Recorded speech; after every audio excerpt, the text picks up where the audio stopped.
إنا لله وإنا إليه راجعون. waxaan taasi inta uga direynaa dadkii sida xaqdarrada amaanta lagu dilay gacan ka xaqdaran ay dishay oo uu ka yahay kow ninkii odayga ahaa ganacsatada ahaa siyaasigii weynaa cali maxamed xuseen cali marguus isaga oo beertiisa jooga lagu tagay oo lagu dilay. waxaan leenahay ilaahay naxariistii janno ha geeyo. nin odaya oo dadka Soomaaliyeed oo dhan ku weyn buu ahaa. nin oday ahoo dadka reer koonfur galbeed ku weyn oo taariikh fiican leh oo maxay ahayd ganacsi iyo siyaasad iyo odaynimo intaba ka soo shaqeeyay oo ahaa. ilaahay naxariistii janno ha geeyo. annagana samir iyo iimaan allah naga siiyo. bacdigiisana ilaahayna ma fidmeeyo. dadkii kale oo dhalinyarada ahaa oo ayagana dilalkan soo gaareen ayagana ilaahay ha u naxariisto. samirna allah naga siiyo. kuwa dilalkan iyo dhibaatada geystay oo sida xun u fikiraayo oo rabshadaha ku wada dadka shacabka iyo oo ka shaqeynaya waxaana shaqadooda ahayn oo ka tirsan ciidamada gaar ahaan ciidanka SNA.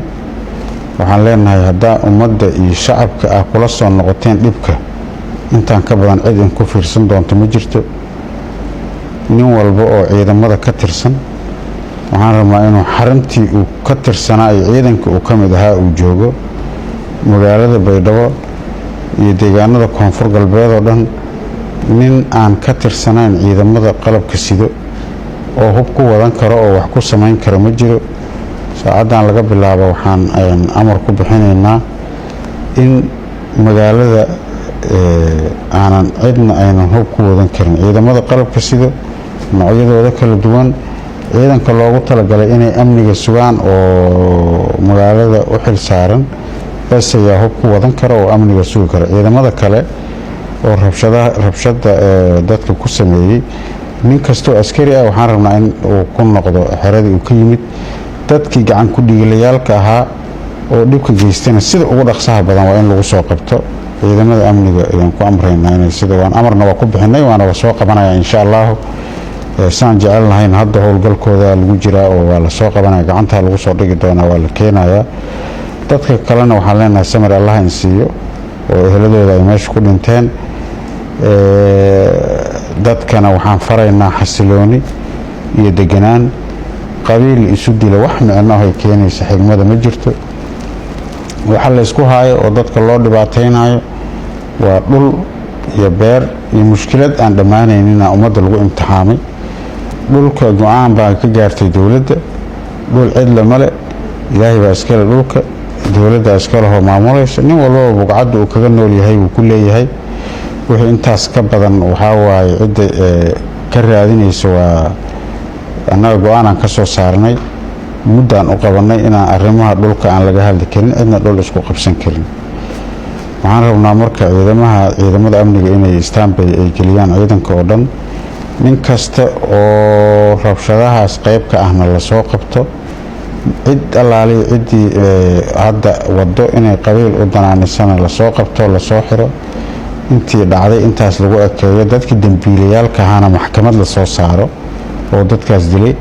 intay rabaan ha noqdeen waxay rabaan ha aadeen waa la yaqaanaa waa la garanayaa qof qarsoon ma jiro.